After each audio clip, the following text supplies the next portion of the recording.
ভিডিওটা টান দেবে না ভাই, এই গানটা শুনুন, ভালো লাগলে একটা লাইক করো।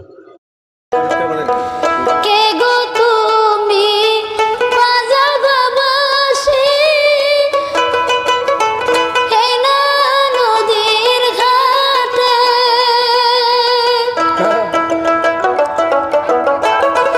তোমার বাঁশি সুরে গয়া আমার মনটা না রয় ঘরে।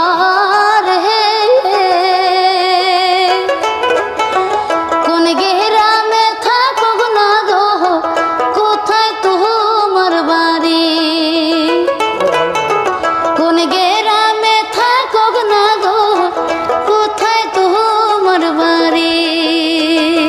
গোয়ালপাড়ায় থাকি গোয়ামি, লক্ষ্মীপুরে বাড়ি।